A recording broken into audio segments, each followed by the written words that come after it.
Que tal? Benvidos unha semana máis a este programa no que lle resumimos as novas máis destacadas dos últimos días en Compostela, a polémica dos comedores escolares, o anteproxecto de orzamentos ou a apertura do aparcadoiro de Pontepedriñas son algúns dos asuntos que lles imos lembrar, pero hai moitos outros e por iso imos ir vendoos día por día.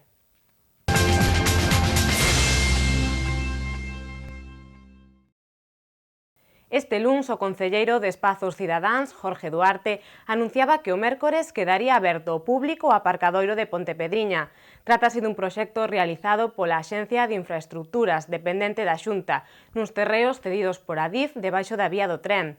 O aparcadoiro está pensado sobre todo para os veciños que chegan do rural ou de outros barrios e concellos. Tamén o primeiro día desta semana os alcaldes de Santiago e de 7 concellos de arredor asinaban un protocolo de colaboración para reforzar a promoción conxunta do entroido rural tradicional da Ulla. Esta festa virá acompañada de iniciativas gastronómicas e de turismo rural que axuden a promocionalo e facelo máis atractivos visitantes. Tamén o luns, o voceiro do PP criticaba o proxecto de orzamentos presentado por Compostela Aberta a semana pasada e o alcalde Martiño Noriega facía declaracións á prensa de varios asuntos, entre eles o da polémica dos comedores escolares ou o enfrontamento entre dous clans de etnia xitana no polígono de Costa Vella. O Goberno local quere saber o estado de algúns proxectos na cidade que dependen do Ministerio de Fomento. Así o manifestaba hai días o alcalde asegurando que dende Madrid cortaran toda a comunicación por mor das eleccións xerais celebradas o 20 de decembro. Agora por fin chega unha nova xuntanza coa ministra Ana Pastor. Mañá Martiño Noriega terá a oportunidade de preguntar pola situación das conexións pendentes da AP9 na zona norte de Santiago, así como pola coordinación entre todas as administracións para que a estación intermodal empece a ser unha realidade canto antes. Outra das preocupacións coa que está de acordo a oposición, despois da xunta de voceiros celebrada esta mañá, son os prazos previstos para as obras do túnel de Conxo que se seguen a executar.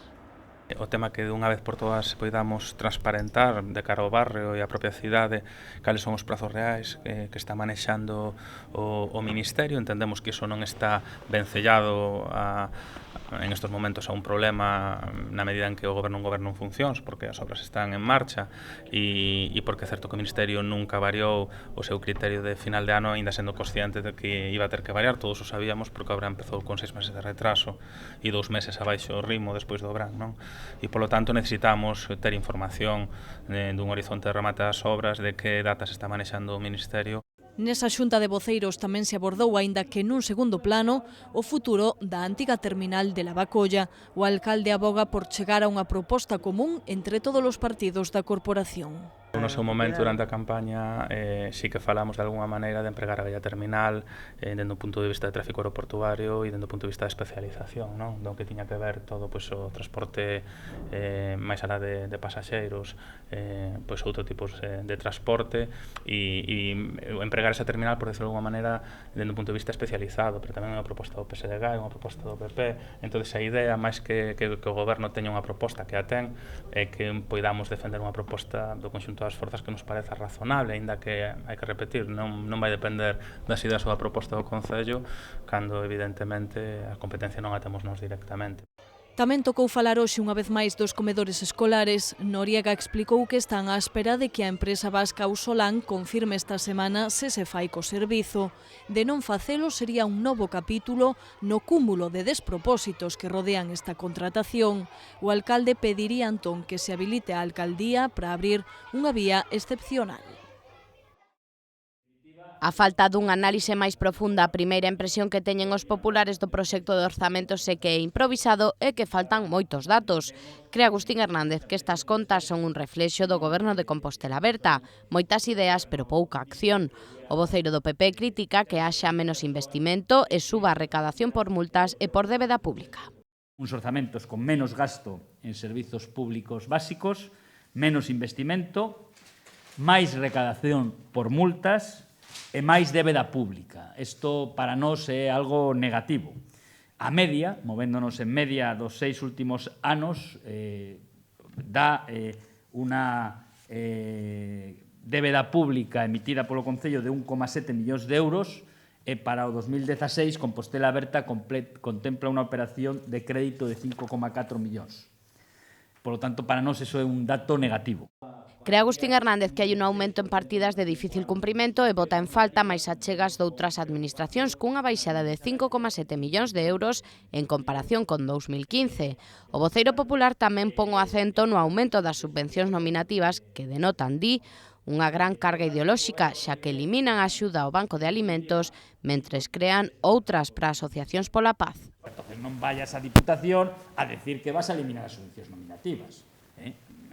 Exactamente tamén para ser absolutamente riguroso, no programa de Compostela Aberta non aparecía que nos saibamos un compromiso político claro de eliminación das subvencións nominativas, pero é evidente que nos estamos cansos de escoitar a Compostela Aberta decir que vai a traer a transparencia ao Concello. Hombre, se traer a transparencia e incrementar un 16% as subvencións nominativas, home, que veña Dios, o concelleiro, e que o vexa.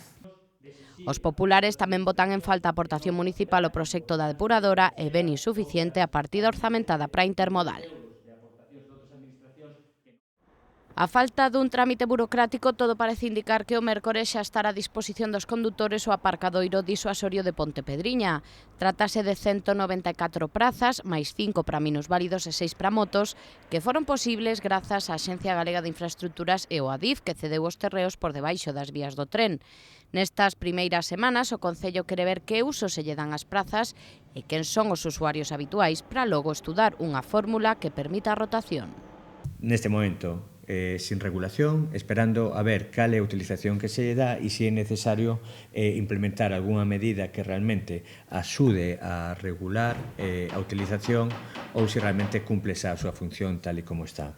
Aínda que a intención é non cobrar, Duarte non o descarta se así se garante a rotación de vehículos e que o concelleiro de Espazos Cidadáns ten claro que este estacionamento non pode converterse nunha zona para residentes. O obxectivo é que a xente que ven do rural, dos barrios e doutros concellos usen as prazas durante o día. Aparcamento de residentes que non teñen onde aparcar e tamén, sobre todo, con aquela xente que ven de fora.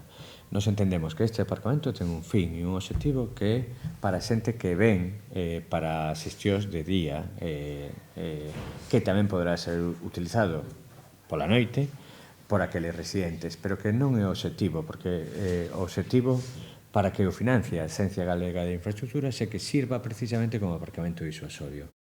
Noutra orde de cousas, Duarte anunciou que o mércores terá lugar a primeira reunión sectorial do Pacto pola Mobilidade. Serán 3 encontros os que se celebren cos distintos grupos temáticos. De aí sairán ideas que logo servirán para redactar o plan de mobilidade. A intención do Concello é encargar o documento a finais de febreiro e telo rematado a finais de 2016.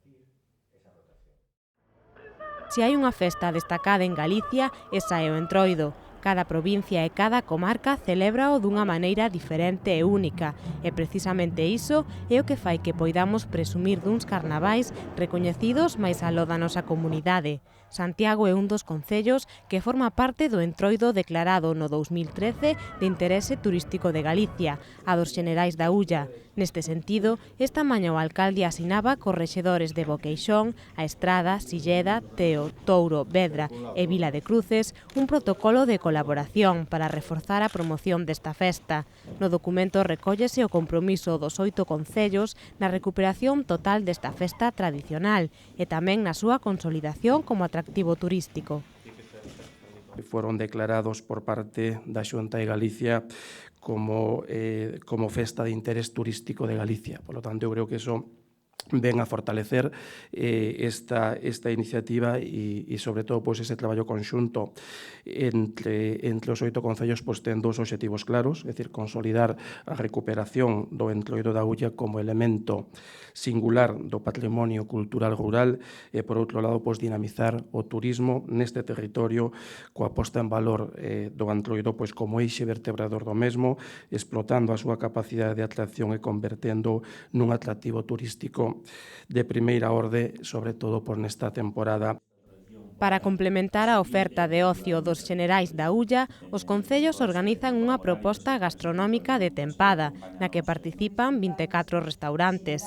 Tamén ofertan paquetes gastronómicos de turismo rural, no que se inclúen aloxamento, comida e actividades para visitar a comarca. A directora xeral de Turismo, Nava Castro, quixo destacar o obxectivo de que o noso entroido sexa recoñecido internacionalmente. Por iso este mércores na Feira Internacional de Turismo, en Madrid, haberá un posto que presentará os entroidos tradicionais galegos. Mañán mesmo imos a iniciar esa feira das máis recoñecidas internacionalmente, que é a Feira Internacional de Fitur, aquí en Madrid, onde se van a dar cita máis de 160 países, máis de 150.000 profesionais, máis de 7.500 periodistas especializados en turismo, e onde vamos a ensinar todo o que temos aquí en Galicia. Uns dos grandes stands que temos, que casi son 1.000 metros cadrados, 967 concretamente, dos espazos expositores están destinados exclusivamente aos entroidos de Galicia. O entroido do Ulla celébrase dende a primeira metade do século XIX e ten como personaxes máis importantes os xenerais e os correos a cabalo. Estes percorren as parroquias dando vivas a veciños e visitantes, acompañados de coros e comparsas. O acto remata cun enfrontamento dialéctico por parellas, no que aproveitan para mofarse dos asuntos locais.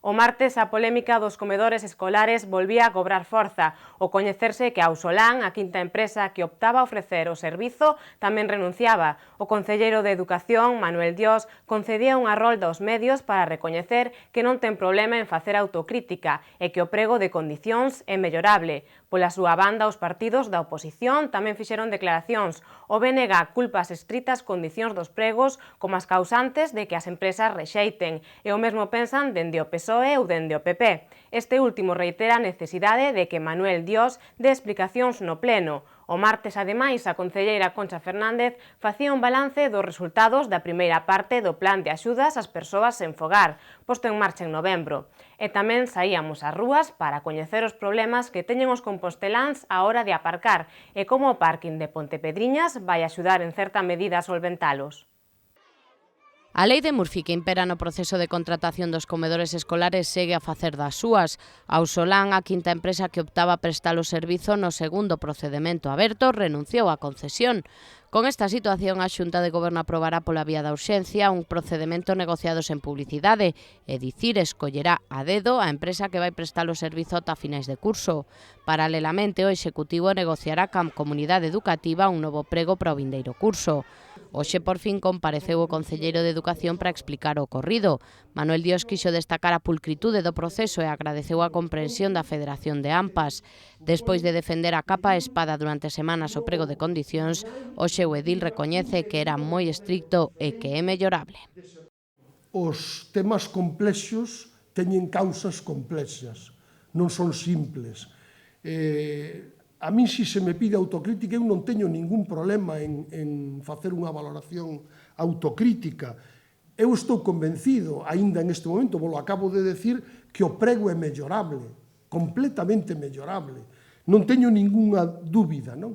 Tampouco teño dúbidas de que seguro que podemos cometer algún tipo de erro.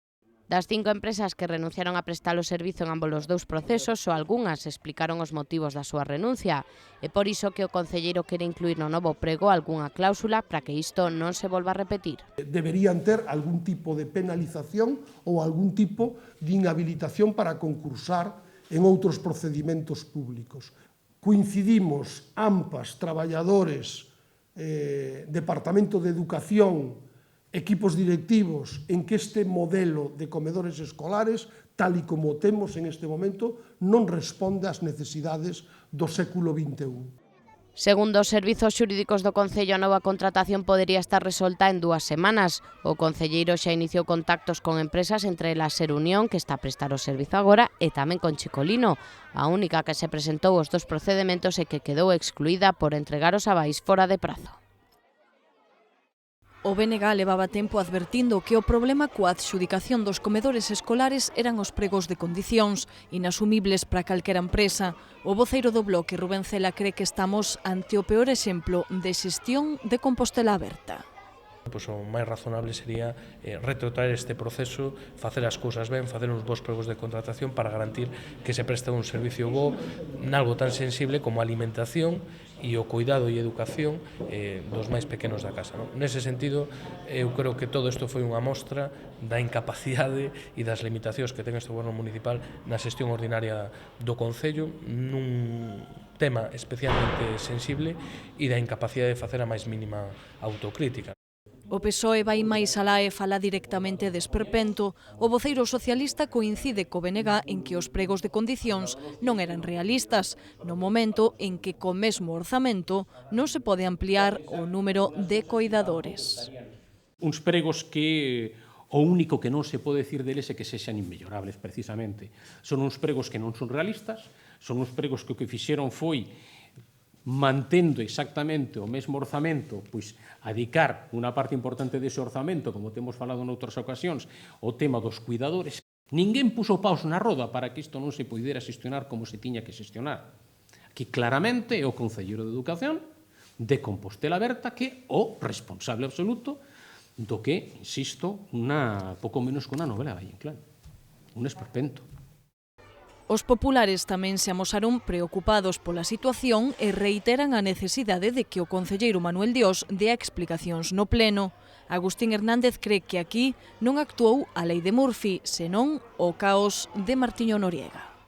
Existe unha ausencia de interese por parte do concelleiro en abordar seriamente o problema, existe unha absoluta falta de actividade na dirección do Concello para abordar seriamente este problema e, a partir diso, pois existen frases máis ou menos ocorrentes do señor alcalde respecto da lei de Murphy e, sinceramente, aquí o único que acontece é que temos un caos, o caos do señor Noriega. É máis probable que o señor representante de Canarias que estivo onte co rei sexa presidente do goberno que o señor Dios sexa capaz de resolver os comedores escolares. Todos coinciden en que o importante é que o servizo se preste con garantías e advirten, de novo, que Ser Unión está a traballar sen amparo legal algún. Aínda que é cedo e queda camiño por andar, hoxe a Concelleira de Políticas Sociais deu conta dos primeiros resultados do Plan Municipal de Axuda a Persoas sen Fogar posto en marcha dende novembro con Cruz Vermella e FEAFES, que engloba as asociacións de familiares e persoas con enfermidades mentais. Ambos colectivos traballan a pé de rúa cun equipo de 2 persoas que nestes meses realizou 22 saídas nas que contactou con 43 indixentes. Dese total de persoas sen fogar, 8 xa durmen en pensións e 5 están en trámites de facelo.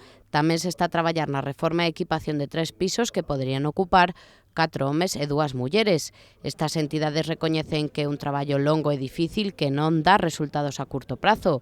Iso é o que está a acontecer tamén co Senteito do Toural.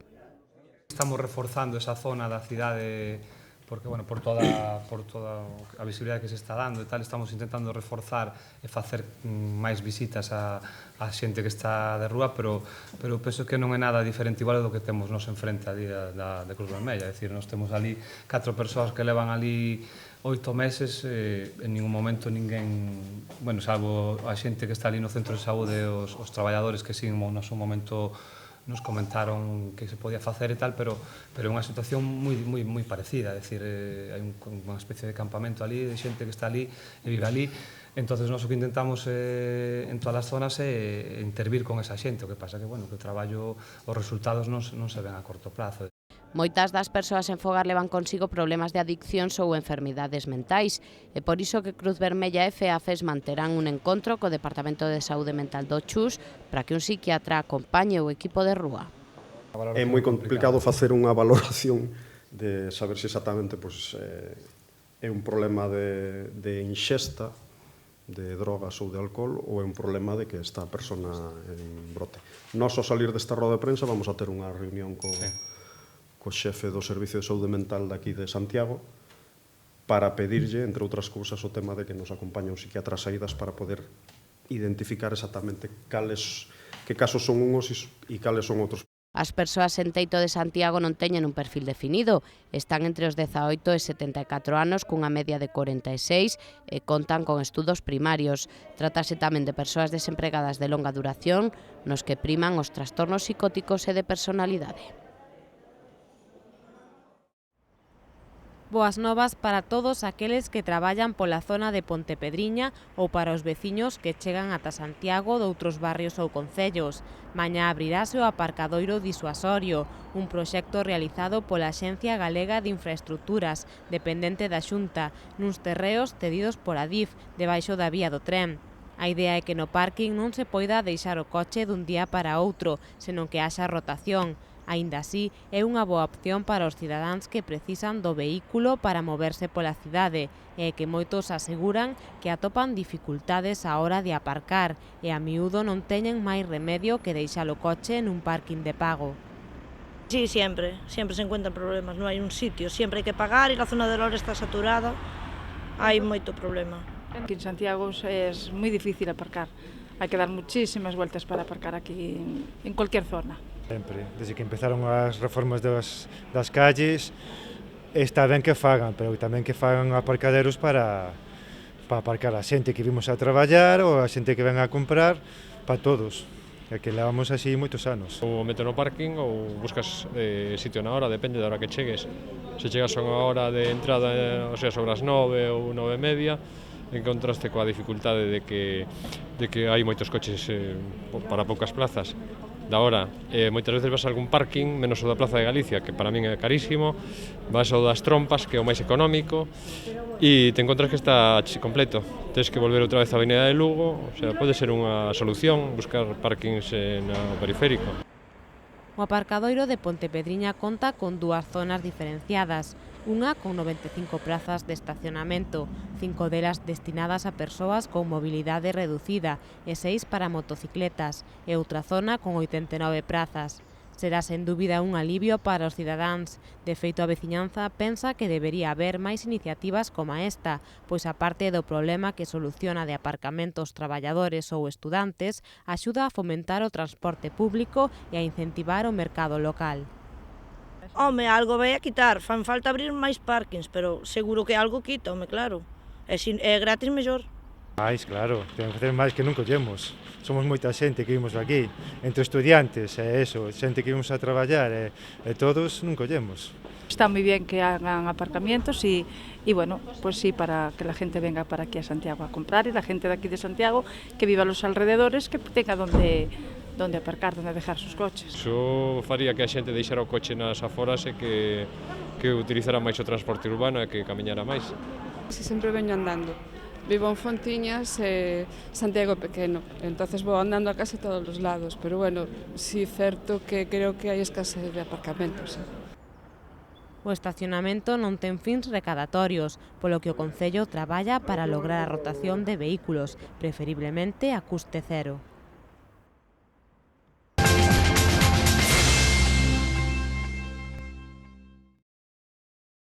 O mércores, dende o PSOE, recuperaban un proxecto que levaba anos na sombra. Trátase de arranxar a vía verde entre os concellos de Santiago, Oroso e Ordes. O Partido Socialista propón que a Xunta poña en marcha un obradoiro de emprego para remodelar as antigas vías do tren. Tamén asistíamos á entrega dos premios Valentín Paz Andrade e García Calvo. Estes galardóns queren recompensar os traballos de investigación que dan a coñecer o medio rural e o cooperativismo en Galicia. E xa no eido do deporte temos que resaltar a vitoria do Santiago Futsal fronte ao Pozo Murcia cun meritorio 5-6. Trátase dun proxecto que leva anos e anos nos caixóns e que agora os socialistas queren reactivar. Paco Reyes compareceu esta mañá en rolda de prensa co alcalde de Oroso, Manuel Mirás, para presentar unha proposición sobre a vía verde entre Santiago, Oroso e Ordes. O PSOE propón que a Xunta poña en marcha un obradoiro de emprego para remodelar as antigas vías do tren e arranxar estes 22 kilómetros que permitirían ofrecer unha alternativa turística aos que nos visitan. Esta vía verde que eu penso que é un tema dunha trascendencia, dunha envergadura moi grande pola creación de postos de traballo que pode conlevar tanto na súa execución como logo despois posteriormente, porque alrededor desta vía verde pois pode haber moitísimos outros negocios, alquiler de bicis, negocios de hostelería, etcétera, etcétera. E logo despois, desde o punto de vista, creo que turístico é moi importante, para o turismo é moi importante. Os socialistas tamén abogan porque o proxecto o execute a Fundación Biodiversidade vinculada ao Ministerio de Fomento de xeito que os concellos non teñan que facer grandes investimentos. A fórmula que propoñen lembra o PSOE é a que se fixo noutras vías verdes do Estado que contan co recoñecemento de lugares de interese turístico internacional. O último proxecto redactado, que ten máis de 4 anos, cifra o custo da actuación en 2 millóns de euros. Os socialistas tamén agardan que a DIF non cobre un canon pola utilización da vía e ceda os terreos. Premiar os traballos de investigación que axudan a coñecer mellor o medio rural e o cooperativismo en Galicia, co fin de mellorar a actividade económica e a vida da poboación rural. Con este obxectivo naceron os premios Valentín Paz Andrade e Jesús García Calvo, que esta mañá celebraron a súa segunda edición. Os galardóns son entregados polo IDEGA, en colaboración co Consello Económico e Social de Galicia e Feiraco. O acto, que tivo lugar no Salón Nobre do Colexio de Fonseca, foi conducido polo reitor da USC, Juan Viaño, e deu comezo cunha ponencia do profesor Francisco Sineiro sobre o futuro do mundo rural. É necesaria unha mellora da agricultura, dixo, para que haxa desenvolvemento neste ámbito. Temos unha actividade no medio rural máis integrada, en especial nas zonas máis próximas ás áreas urbanas, gracias á mellora das infraestructuras e dos servicios, aínda que tamén hai outras zonas nunha posición moito máis marxinal. Esa maior integración está reflectida, por exemplo, na maior mobilidade das persoas, con máis dun tercio das persoas que viven no medio rural que teñen o seu traballo nas zonas urbanas próximas, e tamén nun mellor acceso aos servicios especializados de sanidade e educación nas cidades. Pero o desenvolvemento do medio rural cara ao futuro precisa de novas actividades económicas, de diversificar a súa actividade, pero tamén é fundamental a mellora da agricultura. A continuación entregáronse os premios Jesús García Calvo. O primeiro en recoller o galardón foi Diego Conde polo traballo Renovación na Veterinaria e Gandería Galega Contemporánea. Tamén foron premiados Álvaro García Corral e Diego Fernando Avendaño polas súas teses de doutoramento. Pola súa parte, o premio Paz Andrade foi recollido por Melchor Fernández, que xunto a André Carrascal se fixeron merecedores deste galardón grazas ao seu estudo sobre os efectos do turismo nunha economía rexional. Non hai escollos nin problemas que paren os loitadores do Santiago Futsal, así o demostraron onte, onde mellor saben facelo na pista e coa particularidade engadida de que non era calquera pista. Os de Santi Valladares conseguiron vencer no feudo dun dos grandes da Liga, el Pozo Murcia, cun meritorio 5-6, e que os santiagueses non permitiron en ningún momento que o rival se relaxara, male adiantarse continuamente no marcador. Un marcador que abría catela para o Santiago Futsal, pero que quedaría 3-1 no descanso, grazas aos goles de Bebé Miguelín. Na reanudación apareceu Quintela, que case sen tempo para respirar, marcou os 2 tantos que fixeron o 3-3. Remontaba Miguelín e volvía a responder Quintela. Un auténtico man a man entre dous equipos moi distantes a nivel presuposto. O final presumíase de nervios e así foi. Miguelín volveu a adiantar a El Pozo 5-4 e gol de Hugo para os composteláns 5-5 e a falta de 20 segundos para o final, Quintela. O Arzuán marcaba o seu cuarto gol do partido e o da vitoria.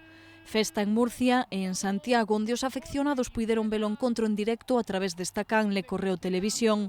Os de Santi Valladares atópanse neste momento nas prazas que dan dereito a xogar o play-off polo título. Son sétimos e son o futsal da terra.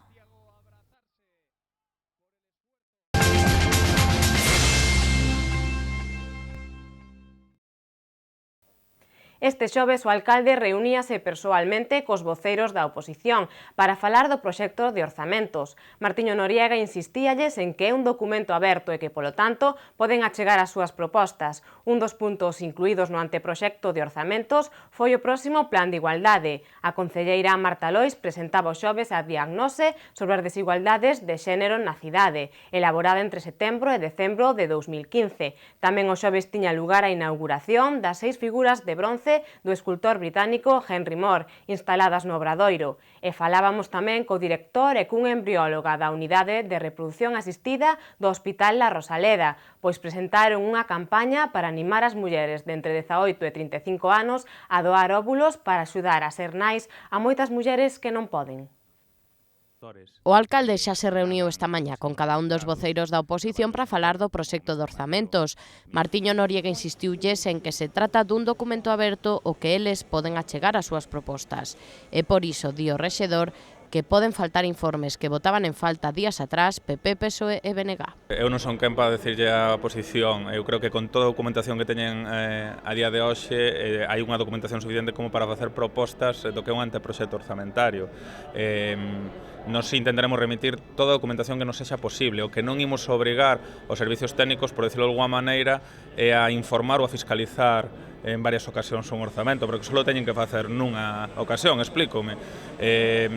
Non presentamos un documento pechado, e entón, en ese sentido, agardamos a incorporar as propostas dos grupos para poder fiscalizalo de maneira definitiva. Sobre as críticas do PP ás subvencións nominativas e máis concretamente a eliminación de axudas ao Banco de Alimentos, o alcalde lamenta que os populares non agardaran as reunións e cree que amosan unha posición prefixada e pouca gana de negociar. Martiño Noriega xustifica a desaparición desa subvención por mor do aumento das partidas de servizos sociais. Porque hai unha aposta nas subvencións nominativas que aumenta as subvencións destinadas ás entidades sociais respecto ás que existían previamente, hai un aumento das partidas directamente xestionadas polo Concello para casos de emerxencia social, para plans de emerxencia social e tamén para aumento de bolsas de comedores, e porque entendemos que hai que conciliar o que é unha xestión directa das políticas sociais en termos de redistribución e xustiza social e equilibrar estas con outro tipo de políticas que podan entenderse dende un punto de vista de beneficencia. Entendemos que os dous vectores son importantes, pero na proposta que se fixo inicial, fixose unha proposta basicamente para iso, é dicir, para que o Concello directamente poda prestar máis servicios. Noriega cree que as partidas de subvencións nominativas son continuistas porque, explicou, son moitas as entidades que dependen directamente desas axudas. O Concello leva dende 2014 sen plan municipal de igualdade e a intención deste goberno é refacelo e reactivar todas as políticas de xénero. Para este fin, o proxecto de orzamentos prevé €500 millóns en partidas destinadas a accións en prol da igualdade. Antes de poñer en marcha ningunha actividade, o Executivo encargou unha diagnose da situación en ámbitos como o emprego, o ocio, a familia e a educación. Trátase dun estudo que será o punto de partida para deseñar estrategias de futuro. É que realmente a fotografía, en términos globais, é unha fotografía moi preocupante e o único que temos que poñernos é a facer precisamente a partir desta mesma diagnose un bo plan de igualdade, contando, eso sí, de novo, coas achegas e con unha metodoloxía de participación tanto cidadá como dos outros grupos da oposición que podan tamén sentirse copartícipes da necesidade de resolver estas situacións graves. Preocúpanos, en xeral, todos eses ámbitos. Entre os datos máis salientables da diagnose cabe destacar o retraso na idade de maternidade que se atopa hoxe en 32 anos e medio. A taxa de desemprego en mulleres é maior que entre os homes, sendo o grupo de idade entre 35 e 39 anos o máis afectado, cun 56%. Un dato que contrasta co feito de que son maiorías féminas que estudan na universidade. Tamén seguen a ser as mulleres as que máis teñen que hipotecar as súas carreiras pola maternidade, xa que solicitaron o 92% das excedencias que se pediron en Compostela. A participación feminina na vida social e cultural tamén é baixa, excepto no Concello, onde hai máis concelleiras que concelleiros. Henry Moore é un dos grandes mestres da escultura moderna e dende hoxe podemos ver parte da súa obra en Compostela. A obra social A Caixa é a responsable de traer á Praza do Obradoiro 6 esculturas do artista inglés grazas ao programa Arte na Rúa. O que si lles quero comentar é que dubido que en anteriores ocasións estas pezas se instalaran nun espacio tan singular como é o Obradoiro. Non imagino mellor sala de exposicións que unha praza que trascende a Galicia para convertirse en universal pola grandeza da arte que acolle e por contar con máis de 1000 anos de fecunda historia. Xunto co enorme valor da obra de Henry Moore, este é, ao meu entender, outro dos grandes atractivos desta exposición. A inauguración a que acudiron moitas autoridades e representantes das forzas vivas da cidade tamén contou ca presenza do xefe de coleccións da Henry Moore Foundation, que explicou a grande vinculación do artista con España e como lle influenciou na súa obra. Particularmente, Pablo Picasso foi un referente para Moore.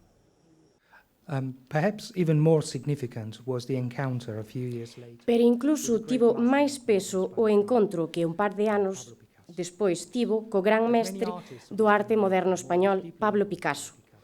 Como moitos artistas da súa xeneración, Moore estaba moi influenciado por Picasso e a súa admiración foi incluso maior cando visitou no seu estudio parisino en 1937, donde viu o cadro Guernica en proceso.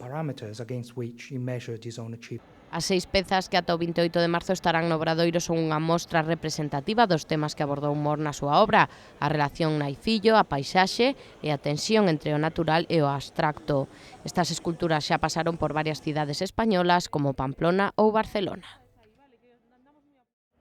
Cada vez son máis as mulleres que teñen dificultades para ser nais, ou ben por algún tipo de enfermidade ou ben por sobrepasar a idade para selo, e que a partir dos 35 anos comeza a descender a reserva ovárica ca que nace cada muller e, polo tanto, redúcese a posibilidade de quedar embarazada.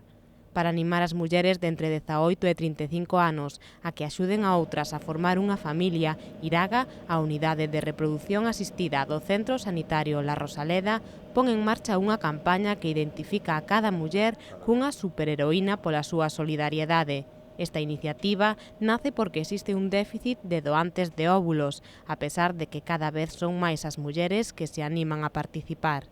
Y cada vez tenemos más donantes que atraen a compañeras, etcétera, y vamos así dando el servicio. De todas formas, siempre hay una falta de donantes porque cada vez la maternidad se retrasa más y entonces eso, que es también otra cosa que queremos recalcar en nuestra campaña, es precisamente que es un bien el de la fertilidad que se pierde y que hay que tratar de tener los hijos en un periodo de tiempo antes de los 35 años a ser posible, todas las mujeres. O doutor José Codesido asegura que todas as doantes reciben uns coidados moi minuciosos que fan que o proceso teña prácticamente risco cero. La donación es cada vez más segura, se da una medicación cada vez más segura. Antes teníamos complicaciones de tipo de hiperestimulación, etcétera. Eso ahora, gracias a las nuevas medicaciones, pues se consigue disminuir muchísimo el riesgo, por no decir que sea nulo, y se le hacen muchísimos controles de todo tipo. Ya para empezar, para poder donar hay que hacer toda una batería de pruebas para descartar cualquier patología y luego se le hacen controles ecográficos, controles analíticos de todo tipo para lo que es hacer segura la donación. Ademais, para a tranquilidade de todas as mulleres que se animen a doar os seus óvulos, hai que dicir que se trata dun proceso moi sinxelo, así nolo fixo saber a embrióloga de Iraga, María José López. A donante se le hace una estimulación que dura 8 o 10 días, un proceso muy sencillo, se recuperan en quirófano y en el laboratorio los fecundamos. Si tenemos espermatozoides de la pareja, si no podemos utilizar un donante también para los espermatozoides. Creamos los embriones y los embriones se seleccionan para transferir los mejores al útero de la mujer receptora. A partir de ahí se espera la prueba de embarazo y si hay embarazo sigue todo adelante. Los embriones que sobran de buena calidad se congelan para otro ciclo diferente. Tamén nos lembraron que a hora de doar é imprescindible, a parte da idade, estar sá e non ter ningunha enfermidade hereditaria. Pues que tengan menos de 35 años, porque la ley lo exige así, y lo exige porque biológicamente a partir de los 35 años tenemos una reserva ovárica y una calidad ovárica mucho más baja, que sea una mujer sana, que no tenga ninguna enfermedad y que en su familia no tenga ninguna enfermedad hereditaria. Se le hace una historia clínica a ella de su estado físico actual, pero también de sus enfermedades en la infancia y la historia clínica de su familia. A doazón é un proceso anónimo e altruísta. Non obstante, a lei establece unha contraprestación económica que ronda os 900 euros para cubrir os desplazamentos e as molestias causadas.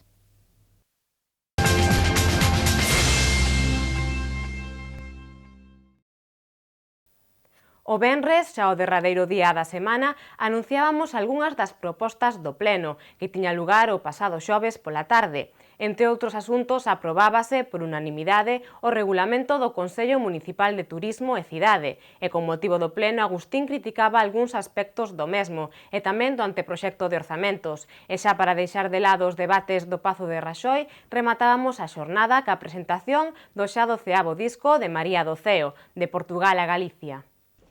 O pleno segue a durar moitas horas, así quedou patente de novo na sesión ordinaria de xaneiro celebrada onte. Así as cousas, aprobouse por unanimidade iniciar accións para modificar o regulamento que rixe os plenos para que se poidan desenvolver con maior axilidade e sexan, polo tanto, máis eficaces. A marxe disto, a oposición pediu máis transparencia ao goberno local, tanto cos distintos partidos como cos veciños, neste último caso, a través da páxina web do Concello. A concelleira Marta Lois comprometeuse neste sentido a que se remodelaría a web en breve, ademais de poñer en marcha unha ordenanza de transparencia. Na sesión tamén quedou aprobada por unanimidade unha modificación do regulamento do Consello Municipal de Turismo, que sería un paso previo para reactivar o órgano. O Pleno tamén acordou a participación de Santiago nun plan europeo Smarter Together para avanzar na implantación de novas tecnoloxías. Poñer en marcha o proxecto dunha vía verde entre Santiago, Oroso e Ordes foi outro dos puntos aprobados no día de onte, nun pleno que se puido ver en directo a través de internet. É de alma e pela voz que eu louvo o Santo Grial, na canción dos meus avós nun fado de Portugal. O meu ollar é viciño e o meu canto é sen fronteira. En cada pobo e camiño son de alma e terra enteira. Meu nome veste de azul, de verde teño o meu chao. Onde moro de norte a sul, encontro a casa, o viño e o pan.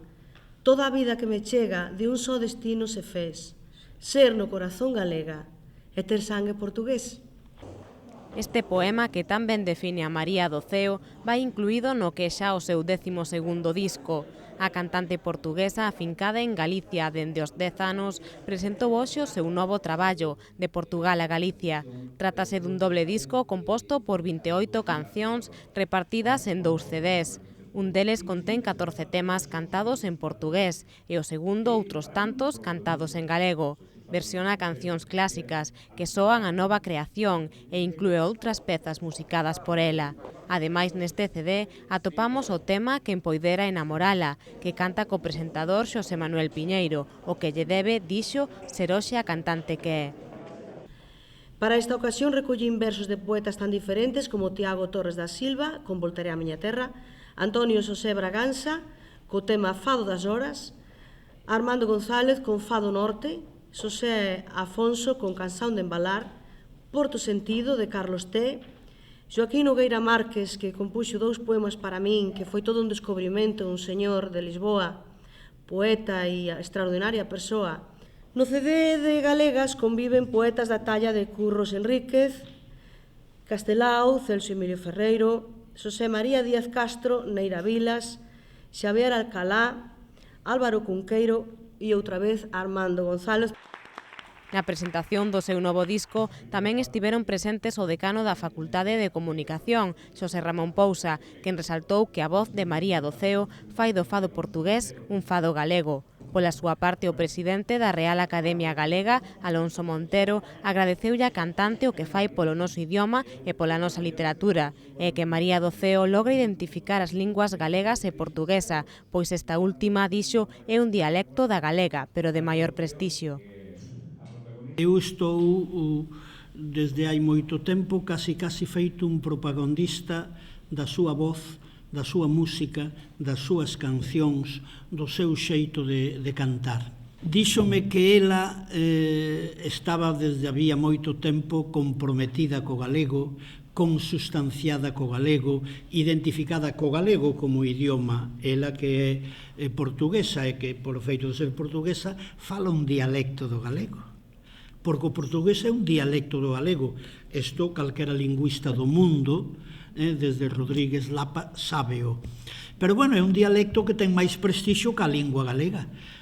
O remate da presentación, María Doceo deleitou os presentes con varios temas incluídos no seu novo traballo. Chorava por te não ver, por te ver eu choro agora. Chorava por te não ver, por te ver eu choro agora. E con esta nova tan musical pechamos o programa desta semana. Vémonos no seguinte con novos asuntos sobre a nosa cidade. Moitas grazas por atendernos.